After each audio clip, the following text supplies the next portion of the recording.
Boa tarde. Boa tarde. Boa tarde, Duda.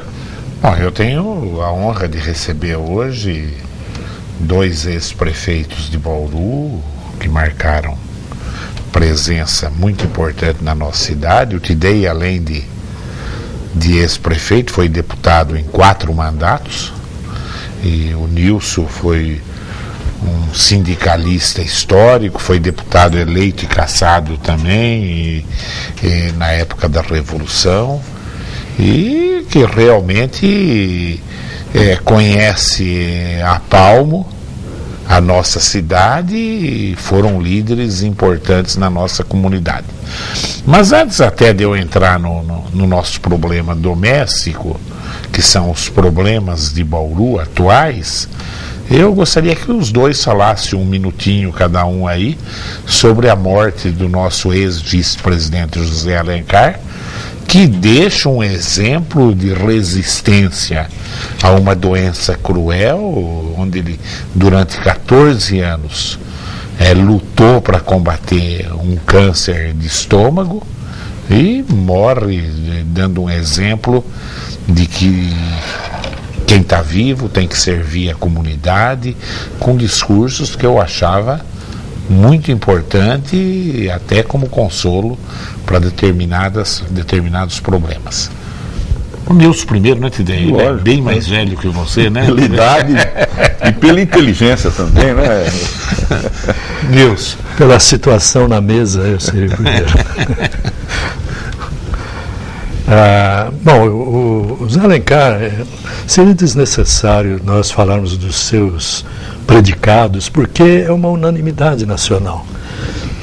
Não porque ficou doente, não porque faleceu, mas porque sempre foi.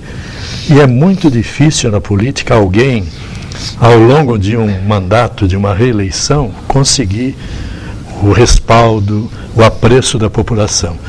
E o Alencar, tanto quanto o Lula, conseguiu. Por quê? Porque foi um homem que pensou no país o tempo todo. Um homem que, embora vice-presidente da República, em nenhum momento tentou qualquer jogada no sentido de trair e inviabilizar o presidente.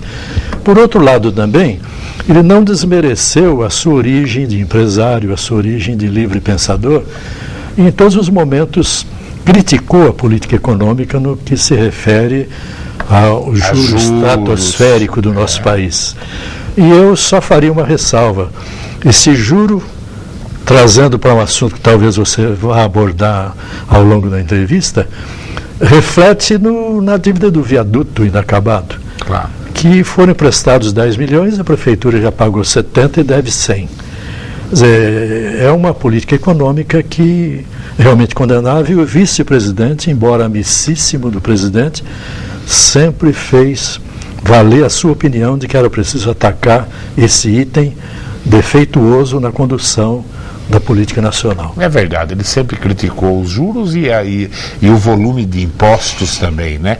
E o Lula não fez essa reforma política que todo mundo esperava, acabou não acontecendo. Até o Zé Alencar mostrou em algumas alturas uma frustração de não ter saído uma reforma política, né, Tidei? É verdade. O Zé Alencar era uma figura, ou é ainda, porque a figura dele está aí presente, embora já esteja morto. O Zé Alencar era uma figura extremamente simpática. Eu tive a oportunidade de conhecê-lo pessoalmente, rapidamente, e você, com 5 minutos de conversa com ele, parecia que ele já lhe conhecia há décadas, né? Muito afável, muito brincalhão, bom-humorado, e realmente ele tinha esta virtude de cativar as pessoas com poucos minutos de conversa. Deixa aí um legado nem de político, eu vou dizer, mas de pessoa, de ser humano, nesse enfrentamento que ele teve com a doença. Né, mostrando uma forma corajosa, um discernimento de postura que serve de exemplo para muitos que vivem, às vezes, o mesmo drama que ele viveu e não tem, digamos assim, conhecimento, disposição para enfrentar a doença como o Zé Alencar enfrentou. Então eu acho que esse hoje é o maior legado que nós temos do Zé Alencar. É um exemplo para todos nós, né? Quem já passou por algum procedimento mais sério sabe que para buscar a energia que ele buscou é uma coisa realmente... E não desanimar. Não desanimar. É estrondosa, né? É estrondosa. Que há momentos em que a gravidade dessa doença leva a pessoa a dizer, não, eu vou buscar um mundo melhor. Joga as cartas. E já se entrega. Joga as cartas. Joga a toalha. Ele nunca perdeu, pelo menos nos pronunciamentos dele, eu estou me baseando no que ele dizia, né? Ele nunca perdeu que ele tinha um papel importante e tinha que continuar servindo ou os seus funcionários das suas inúmeras fábricas ou a população do modo geral. Ele tornava evidente que ele tinha que servir, que ele estava preparado para morrer, que Deus ia levar ele a hora que quisesse, mas enquanto ele tinha força para lutar, ele ia lutar porque ele queria servir os outros. Essa foi a mensagem mais bonita que eu vi do José Alencar o tempo todo. Mas vamos entrar no problema mais sério de Bauru, né? A saúde. Claro que a saúde é um problema nacional, mas em Bauru, acho que o nacional está ficando fichinha perto de Bauru, porque é brincadeira o que a população de Bauru está descontente, principalmente com o pronto atendimento. Aonde começou, Nilson, essa falência na política de pronto atendimento em Bauru? Professor Duda, a saúde é o calcanhar de Aquiles da política nacional, em todos os ângulos. A saúde hoje é muito cara. Se antigamente nós tínhamos aquele médico generalista que dava o seu diagnóstico, indicava os caminhos, já receitava o aviamento de uma receita na farmácia, hoje nós temos uma medicina atualizada e muito cara, porque normalmente o cliente chega ao médico, ele já pergunta qual é o problema, já indica um especialista e já vem aquela batelada de exames. E daí começa a despesa. Não fossem os planos de saúde, você imagina se nós não tivéssemos uma Unimed, qual seria o problema da saúde no país? Alivia muito o fato dos planos de saúde socorrerem aqueles que têm recursos para isso. Quando eu fui prefeito, nós implantamos na prefeitura o plano de saúde extensivo aos servidores ativos e inativos. E os servidores tiveram, então, essa possibilidade de recorrer ao plano de saúde mediante uma contribuição módica. Então, eu diria que esse problema atual teve origem, desculpe a ausência aqui nesta mesa do ex-prefeito Tuga Gerami, na sua gestão, quando ele desconheceu um termo de ajustamento da prefeitura, que eu lavrei em 2004, no sentido de nós resolvermos o problema dos pronto-socorros da periferia. Então nós assinamos o compromisso com o Ministério Público que em 2005, já na gestão inicial do Tuga, ele trataria de modernização, recomposição e reequipamento do pronto-socorro da Bela Vista. Deixamos consignado no orçamento 1.600.000 de verbas para isso. Em 2006 seria a vez do núcleo Meiridota, em 2007 o Ipiranga.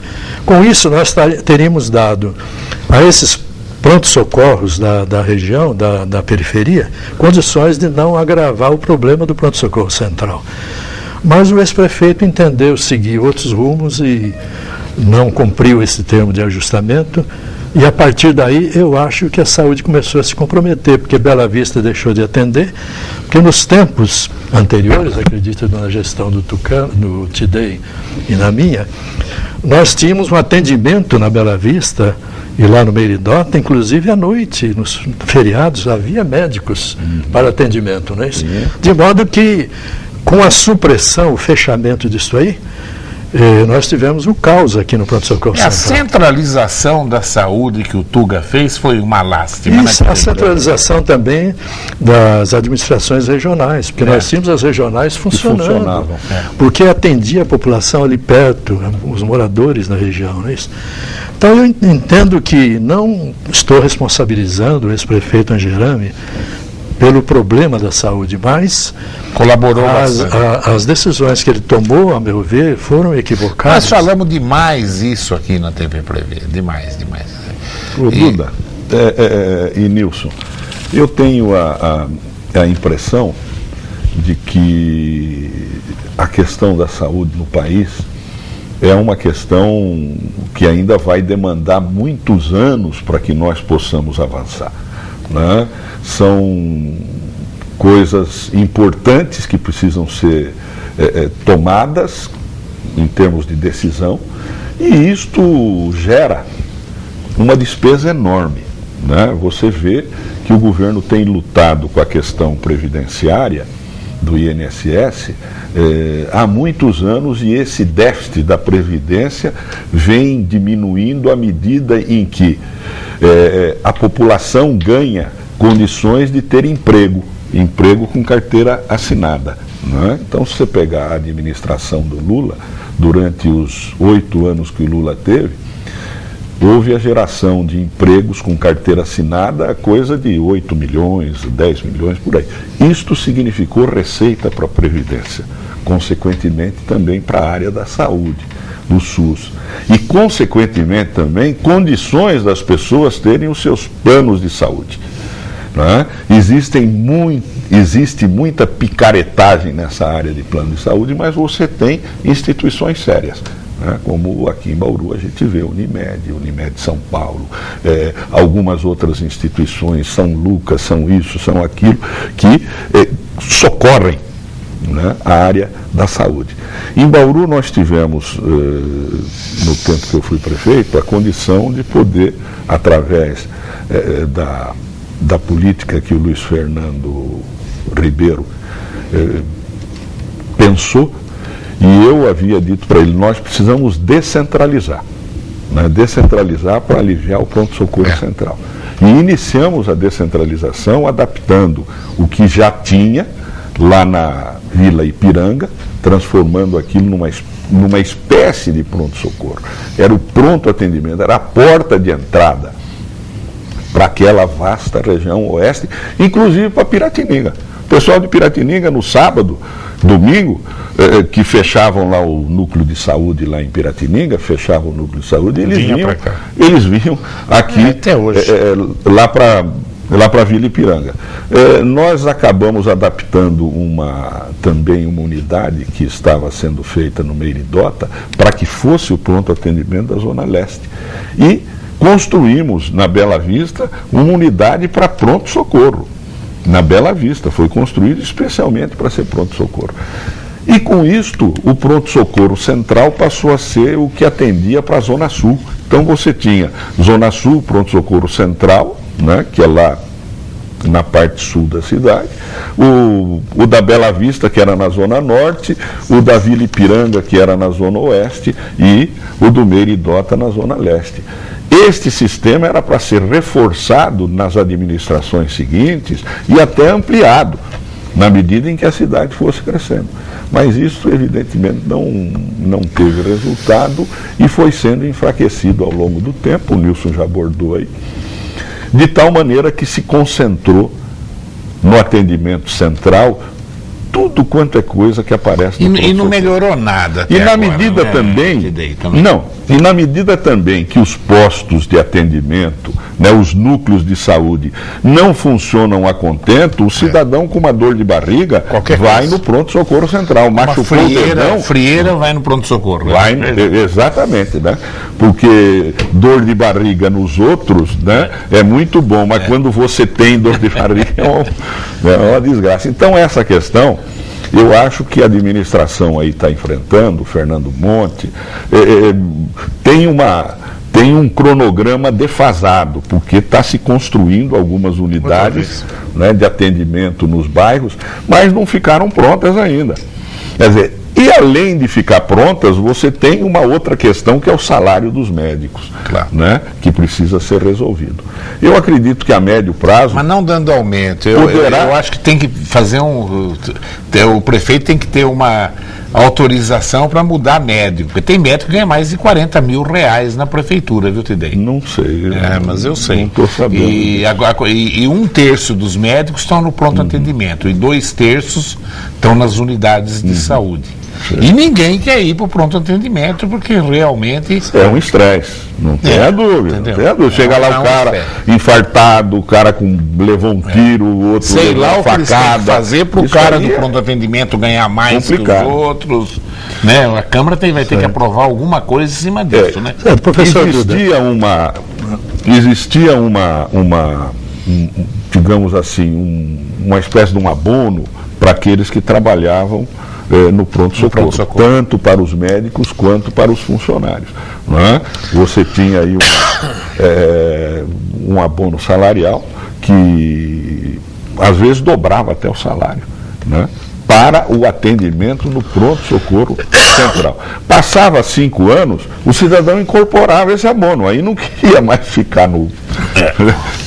Você entendeu? Então, pela legislação do funcionalismo, no cargo há mais de 5 anos, ele incorpora, ou incorporava, hoje eu não sei. É mas importante que se diga que incorporava. quem ganha R$40 mil ganha legalmente. É a legislação que permite que ganhe. Não Então, estamos dizendo que esta questão precisa ser tratada de forma legal. Claro. Quer dizer, você deixou de prestar serviço no pronto-socorro, você Claro. perdeu. Perdi. Né? Ou então você vai só incorporar um percentual pequeno. E na medida em que você for cumprindo etapas até um montante de anos, você vai Professor incorporar. Duda, em relação à gravidade do tema que nós estamos abordando, eu gostaria só também de lembrar uma coisa importante. Nós temos alguns papagaios de pirata, a velha expressão, que vivem repetindo da tribuna da Câmara ou nos jornais que nada se fez nos últimos 20 anos em matéria de saúde. O Tidei adiantou alguma coisa que ele fez na gestão dele. Eu gostaria de lembrar que na minha gestão nós trouxemos o SAMU em 2004. As ambulâncias naquela época do governo federal eram disputadas a tapa pelos municípios. Mas sabe disso, a finalidade é não discutir a saúde hoje. Sim, Quer sim. dizer, realmente Mas tem é uma saída que o que dois ex-prefeitos pode contribuir para dar ideia para resolver esse problema hoje. Como o Tidei deu aí, tem que mudar essa legislação, tirar adicional, alguma coisa tem que ser feita. Lógico. Sim, mas então as administrações foram, repito, adaptando-se às possibilidades geradas pelo governo central. Porque o problema da saúde, antigamente o município entrava com 1/3 do ônus. Hoje o município entra com 2/3. Viu, Nilson? Então, só completar, o SAMU veio com as 4 ambulâncias e foi o início de uma solução. Nós abrimos um posto médico de família nas Pousadas, foi o primeiro do médico de família para atender aquela região muito necessitada. Reformamos, ampliamos e reequipamos o pronto-socorro central. Fizemos o mesmo na ampliação do pronto atendimento infantil na época.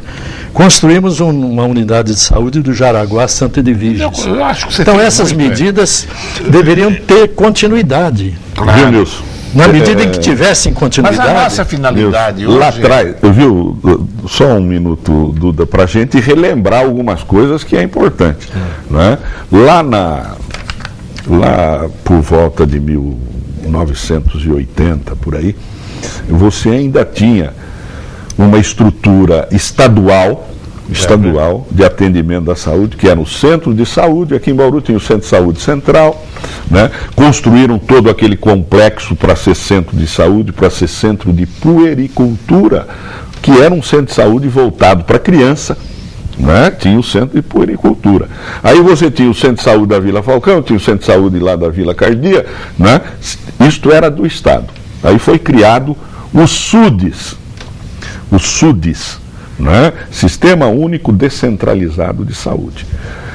O SUDES foi criado da seguinte forma: a prefeitura entrava com 10%, o Estado entrava com 20% e a União bancava 80%.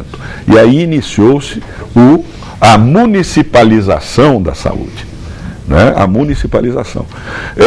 Naquela época, e aqui em Bauru era secretário da saúde o Capistrano, era uma beleza, porque a prefeitura punha 10%, né? O Estado punha 20% e a União punha 80%.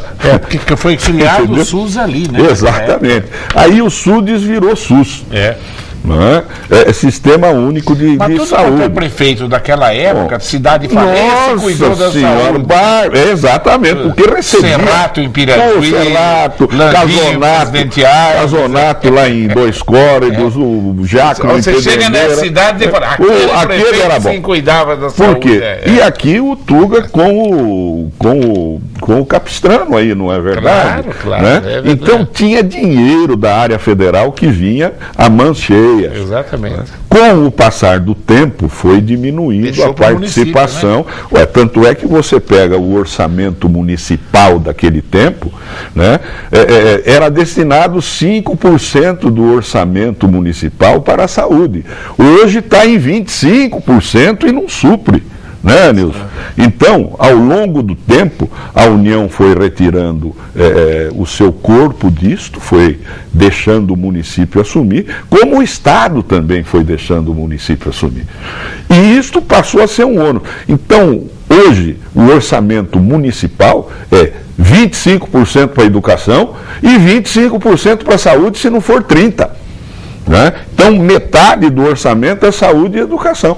Agora, nós precisamos buscar dinheiro fora para construir um monte de coisa. Nós não temos representação política condizente com o tamanho da cidade. É uma cidade de 400 mil habitantes, não é verdade? 250 mil eleitores, tem um deputado estadual. Um deputado estadual. Olha, então, isso aí pesa muito também nesse negócio da saúde, viu?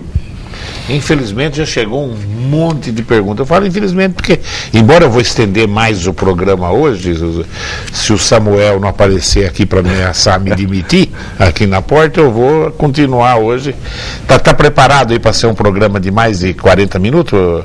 Avisa a mesa lá. E hoje vocês estão noroestinos, né? Hein? Vocês estão noroestinos. Vocês vieram de Nós confiamos no Noroeste. Samuel, vai ganhar os 3 jogos e não vai cair. Olha, duas perguntas iguais, o Carlos do Centro e o Davi. Eles perguntam: Tidei, você se arrepende de ter construído o viaduto? Carlos e o Davi? Carlos e o Davi. Davi e Carlos. Não me arrependo, não. O viaduto é uma obra importantíssima para o sistema viário da cidade. Importantíssima. Nós temos o conhecimento dos planos diretores que já foram feitos em Bauru e a ligação leste-oeste, porque Bauru, durante um certo tempo, foi uma linguiça. Você pegava a distância do último ponto do norte da cidade até o último ponto do sul da cidade, era coisa assim de 12, 14 quilômetros. Você pegava o último ponto do leste e o último ponto do oeste, era 22, 23 quilômetros. Então a ligação leste-oeste da cidade sempre foi a mais extensa. E a ligação leste-oeste precisava passar pela Avenida Rodrigues Alves. Não é? Com o tempo, nós acabamos na nossa administração abrindo a Duque de Caxias e transformando a Duque de Caxias numa via de escoamento rápido, ligando a Zona Leste à Zona Oeste. Também com esse objetivo, se baseando ainda num plano diretor feito na época do Dr. Nuno de Assis e elaborado pelo arquiteto Villanova Artigas, né? Nós demos sequência àquilo que o Edmundo começou com a Avenida Nuno de Assis, que virou Nuno de Assis depois, que era a Avenida do Vale do Ribeirão Bauru, né? E nós demos sequência tanto para a região leste quanto para a região oeste da Avenida Nuno de Assis, que será, sem dúvida nenhuma, naquele plano diretor, uma das espinhas dorsais do sistema viário de Bauru, como está sendo a Avenida Nações Unidas, né? Ligando norte e sul. Então, Davi e Carlos, né? Não tenho nenhum arrependimento, não. Eu apenas fico, às vezes, angustiado porque não vejo, em função de interesses políticos mesquinhos, a vontade de terminar uma obra como essa. Eu vou procurar ir catando pergunta, uma para cada um. Pô, Nilson, o Orlando André Gasparini. Prefeito, na sua gestão, Bauru foi tetracampeão dos Jogos Regionais, tendo investimento nos esportes de base. Gostaria de saber se o senhor não acha que a preparação para Bauru receber os Jogos Abertos no ano que vem está atrasada? O senhor acha que Bauru pode passar vergonha? Eu acho sim. Acho porque nós não temos tanto tempo assim para preparar as equipes de base. Eu queria, nesta oportunidade em que nós estamos venerando aqui a memória do ex-vice-presidente José Alencar, lembrar duas figuras exponenciais do esporte bauruense que serviram na minha administração. O Pedro Macéia, o Pedrão do BAC, e o Sapé. Quer dizer, os dois deram uma força tal ao esporte bauruense que nós conseguimos 4 vezes o título de campeões dos Jogos Regionais e sem importar equipes de fora. Mas foram aqueles tempos, nós procuramos dar muita força ao esporte amador em Bauru, a formação de equipes. Eu acho que louvo a atitude do vereador Batata no sentido de organizar planos e procurar caminhos para nós buscarmos bom desempenho. Mas está muito atrasado na formação de equipes. Se nós não tivermos boas equipes, não haverá atrativo para o povo de Bauru região. Porque nós então vamos assistir um desfile triunfal dos municípios do ABC, Santo André, São Caetano, não é isso? São Bernardo do Campo, que vem com aquelas equipes caríssimas e vão dominar os jogos, e isso vai perder toda a graça. O Adriano do bairro Ouro Verde pergunta para você: Tidei, você vai ser candidato a deputado federal nas próximas eleições? Adriano, eu agora cuido de um escritório de projetos junto com a minha filha, que é arquiteta, Ludmila, graças a Deus está indo muito bem. Não tenho intenção, não, de candidatura nenhuma, embora acompanhe a política, que é uma coisa que eu gosto muito, né, mas sem candidaturas. Pergunta, daqui é para o Tidei também, vamos aqui, ó. O Rafael de Meiridota pergunta para o Nilson: o DAI sempre foi usado absurdamente como acomodação de protegidos e repete-se agora na atual administração. Se o DAI sempre foi a menina dos olhos dos políticos, por que chegou a esta sucata em que se encontra? É uma pergunta boa para os dois, para prefeitos até, né? Hoje o DAI realmente, você faz uma reclamação de um vazamento na rua, eles demoram no mínimo uma semana para aparecer para coisa. Isso era coisa de horas antigamente, né? Então essa pergunta do Rafael é bem... Houve tempos em que o DAI realmente representava um pronto-socorro para as finanças municipais. O tempo do Franciscato, Luiz Beggen, aqueles velhos tempos em que o DAI não sofria uma fiscalização tão intensa de Tribunal de Contas, Ministério Público, como tem hoje. Então, naqueles tempos, quando havia um aperto nas finanças municipais, era comum o DAI desapertar através de liberação de empréstimos, de adiantamentos para a prefeitura.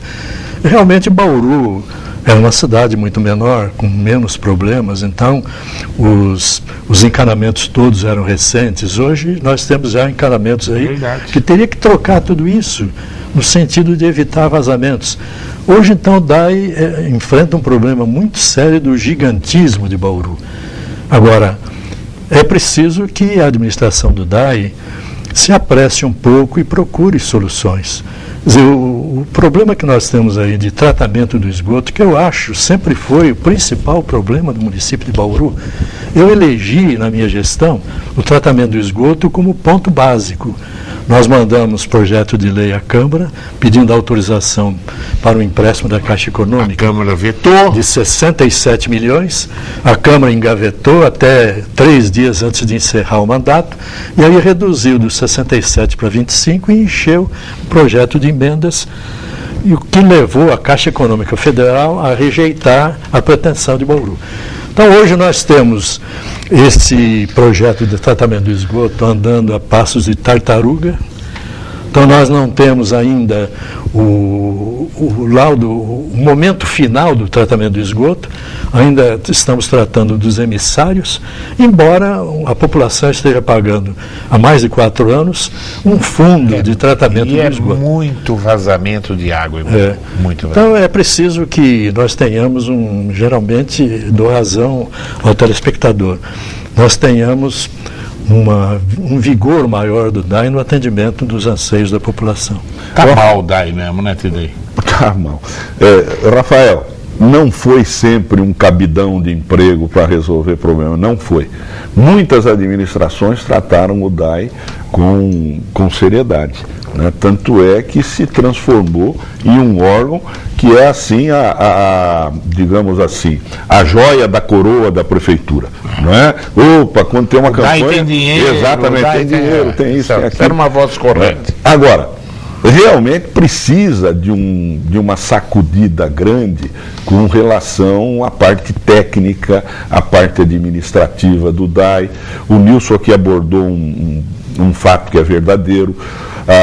A infraestrutura hidráulica aí, né, da cidade de Bauru, ela é antiga. Bom, mas nas outras cidades também. Bom, mas em muitas cidades foram sendo substituídas paulatinamente. Nós tínhamos esgoto de manilha. Hoje você nem pensa em manilha, não é? E Bauru tem muitas ligações ainda com manilha de barro. Precisa, sem dúvida nenhuma, de um choque administrativo e de um choque tecnológico.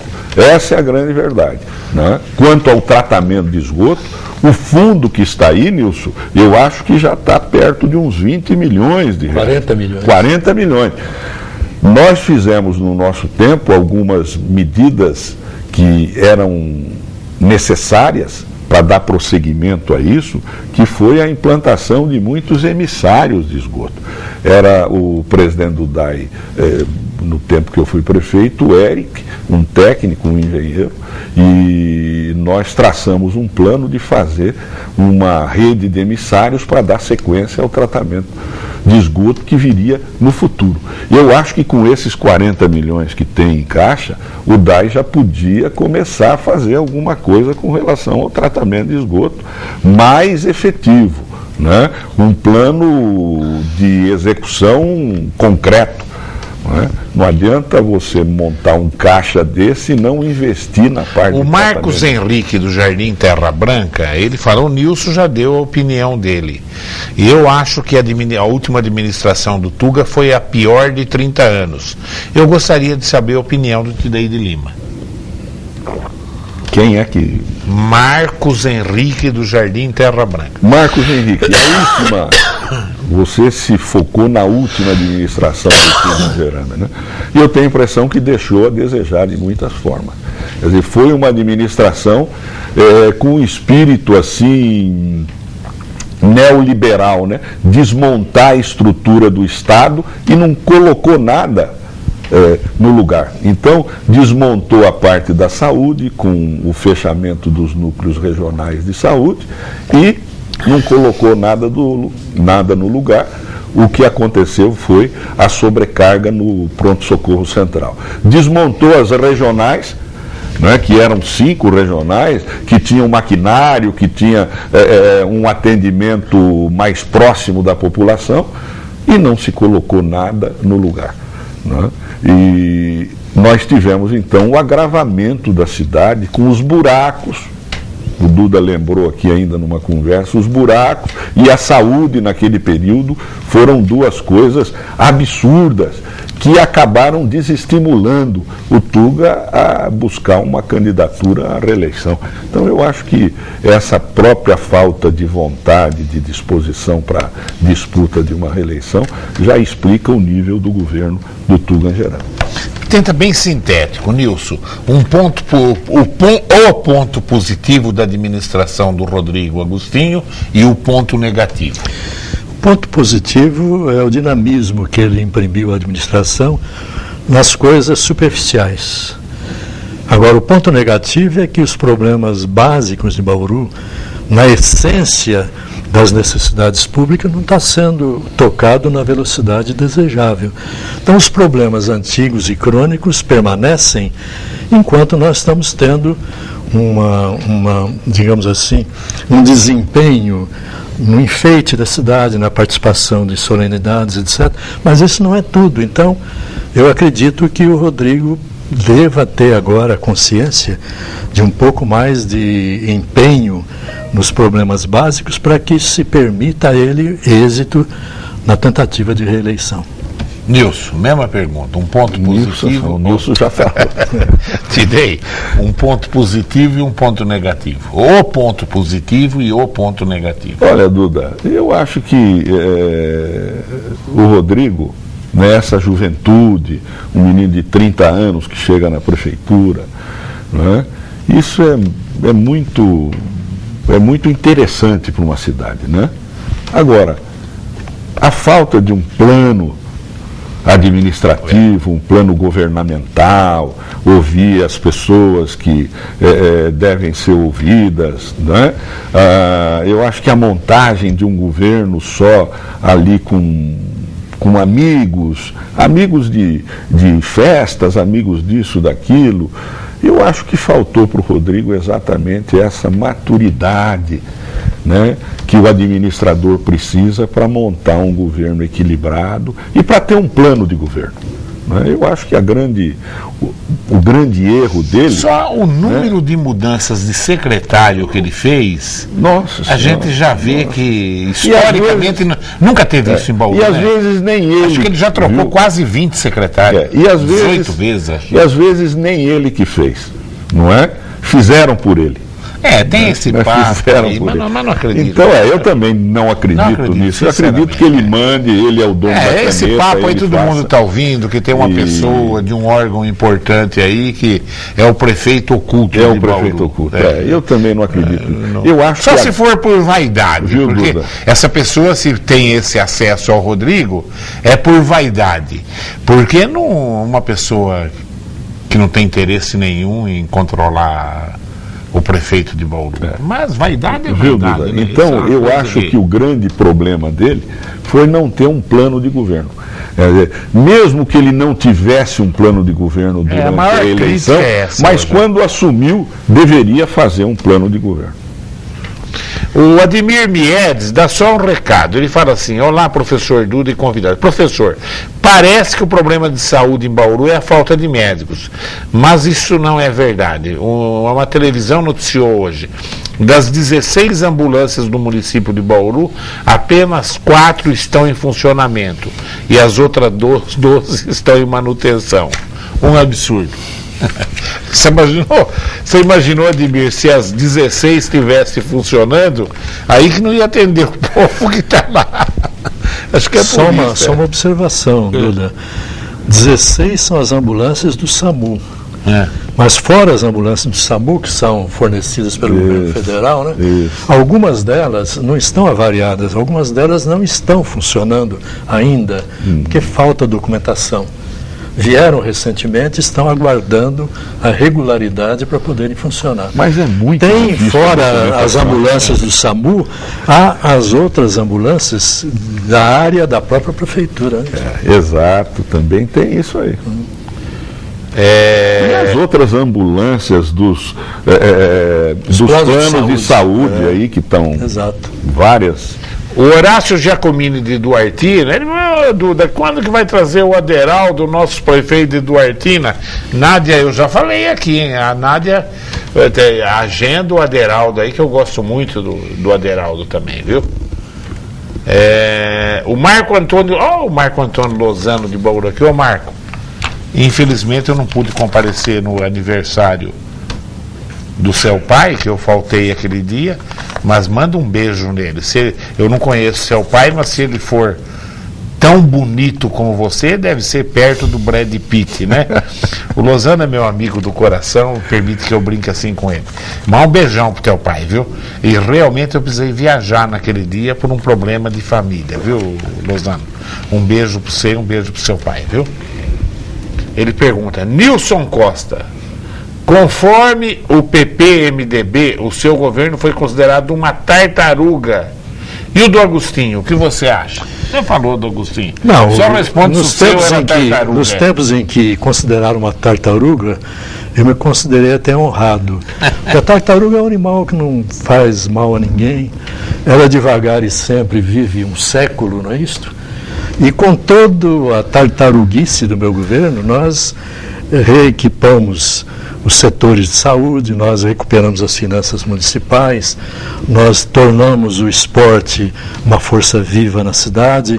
Na educação, inauguramos 16 novas escolas, fora as reformas. Então, inventaram essa dica para desmoralizar a administração. Mas ainda bem, porque na política eles colocam o rabo em quem não tem, de todas as espécies. E considerar a tartaruga até é um elogio. O Pedro Valentim faz uma pergunta bem interessante, e daí responde. Parece piada, mas esse projeto de cargos e salários aprovado pela Câmara de Vereadores na saúde municipal complicou e piorou o que já estava ruim. Os vereadores estão falando isso, viu, Pedro? Então, aqui é que é a hora que você põe a câmera, muda a conversa um pouquinho. Mas nas conversas entre linhas, eu já ouvi de vários vereadores, não resolveu nada. Portanto, é necessário que o Poder Judiciário, o Ministério Público, antes de Bauru, intervenham nessa questão enfaticamente, porque não dá mais para a população ficar morrendo aqui na cidade por falta de atendimento de emergência. O que o TIDEI acha disso? Pedro Valentim, eu não conheço profundamente esse projeto que virou lei, né, e virou um plano, mas eu também, o que tenho ouvido aí é de que ficou pior do que estava. Inclusive motivou a saída do Gragnani, que foi o secretário que saiu logo depois de que o plano foi aprovado, porque o secretário parece que é quem montou esse plano, né? Eu não sei, é o Gragnani mesmo que saiu, né, que era o secretário da administração. Então, Pedro, eu acho, pelo que nós temos ouvido, e hoje ainda os jornais trazem um problema grande que o plano gerou, que foi o aumento da despesa com a Previdência, e que não foi honrada até agora no governo, que aumentou a dívida. Então, essas coisas todas, me parece que precisa uma rediscussão, uma reavaliação. E é preciso que a administração faça isso, porque senão o plano se consolida, né? E depois, para corrigir, é um Deus nos acuda. É preciso que sejam revistos os rumos a médio e longo prazo, porque um plano como esse é médio e longo prazo, né, deve ser considerado assim, para que se possa ter, primeiro, uma prestação de serviço correta e uma remuneração correta para os funcionários. O que você acha, Nilson, desse plano de saúde? Eu queria lembrar... Não é só o plano de saúde, né? O plano de saúde e dos funcionários, né? Salários, exato.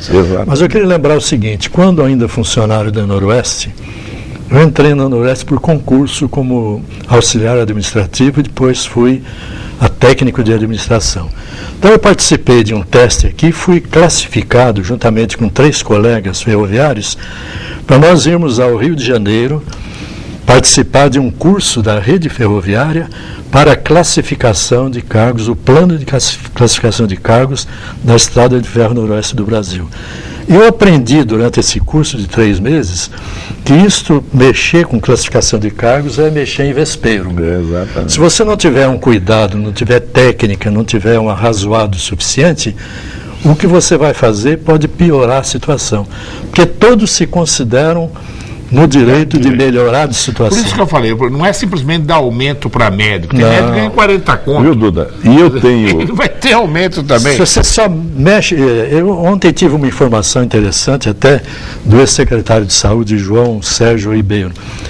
Ele foi nosso secretário de Saúde, então ele estava lembrando o seguinte, que não é em todos os concursos aqui que faltam participantes. Você abre um concurso para motorista, aparecem 500 candidatos. Para enfermeiro, 200. Para técnico de administração, 600. Quando se abre o concurso para médico, aí é o colmo da discórdia. Agora, Nilson, me parece, pelas informações que nós temos, é que colocaram o Gragnani, que é uma boa figura, tudo bem.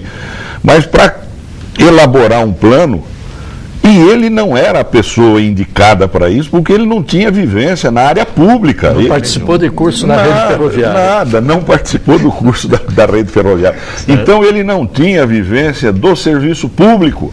Né? Ele não conhecia a máquina da prefeitura, ele não tinha este tipo de vivência para poder elaborar um plano dessa magnitude.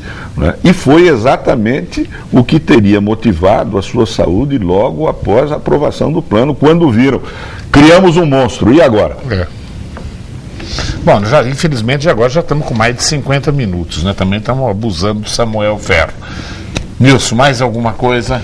Não, aquilo de sempre, né? Agradecer a sua generosidade, essa faixa de liberdade da sua televisão, de permitir a presença aqui daqueles que já estão fora da política até, né? Mas que têm alguma experiência, porque os técnicos já disseram o seguinte, que a experiência é uma sábia conselheira.